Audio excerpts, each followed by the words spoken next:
आखिर कोयले से बिजली कैसे बनती है और बिजली बनाने के लिए हमें किन किन चीजों की जरूरत होगी और बिजली बनने से लेकर आपके घर तक पहुंचने की पूरी प्रोसेस जानने वाले हैं, तो वीडियो अंत तक जरूर देखें। बिजली बनाने के लिए जिस चीज का सबसे ज्यादा इस्तेमाल किया जाता है वह है कोयला, और भारत में कोयले से बनने वाली बिजली पर लोगों की निर्भरता काफी ज्यादा है। यही कारण है कि पिछले कुछ सालों से हमें कोल क्राइसिस के बारे में काफी कुछ देखने और सुनने को मिलता है।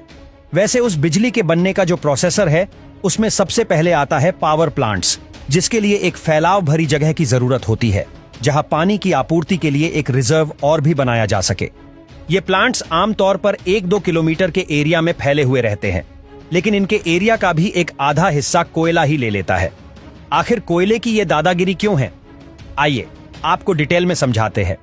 असल में होता कुछ यूं है कि जिस भी प्लांट में कोयले से बिजली बनती है वहां करीब 1.5 मिलियन टन कोयला एक साथ स्टोर करके रखा जाता है, जो कि करीब 40 दिन की बिजली उत्पादन के लिए जरूरी होता है। अब जब 1.5 मिलियन टन कोयले को रखना है तो जगह तो चाहिए, लेकिन बात यह भी है कि इन कोयले को यूं ही कहीं नहीं रख सकते, इसलिए इसे एक अलग से कोल यार्ड में स्टोर किया जाता है। सबसे पहले कोयले रेलगाड़ियों में भरकर प्लांट तक आते हैं। उसके बाद रेलगाड़ियों के डिब्बों को आपस में अलग कर देते हैं।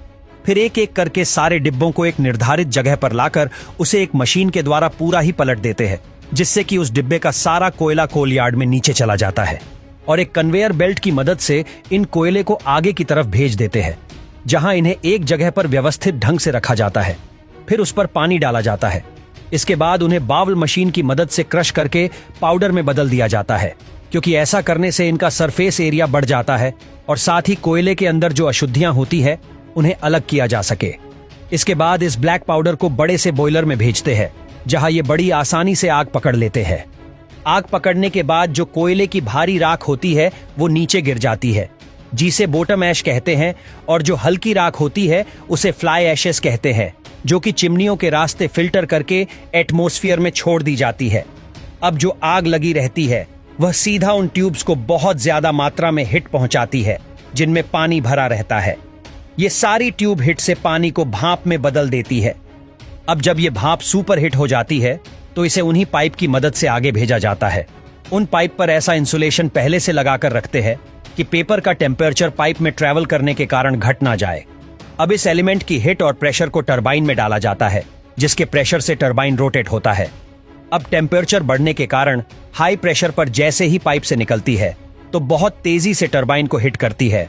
टरबाइन के घूमने के कारण एक हाई मैकेनिकल एनर्जी जनरेट होती है, जिसे फिर एक बड़े जनरेटर में ट्रांसफर किया जाता है।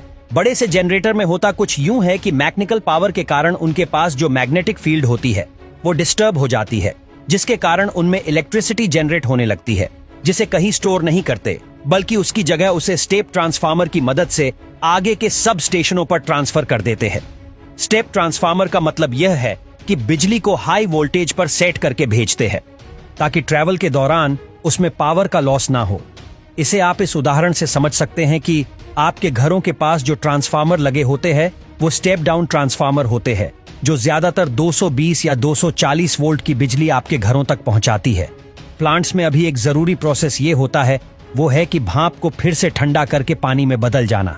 इसके लिए कूलिंग टावर अलग से लगे होते हैं, जो पानी और भाप को ठंडा करने में काम आते हैं।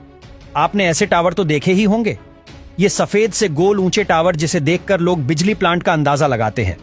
दोस्तों, कोई काम अपने आप में इतना आसान नहीं होता, और अगर बात उन सुविधाओं की करें जो हमारा जीवन आसान बनाती है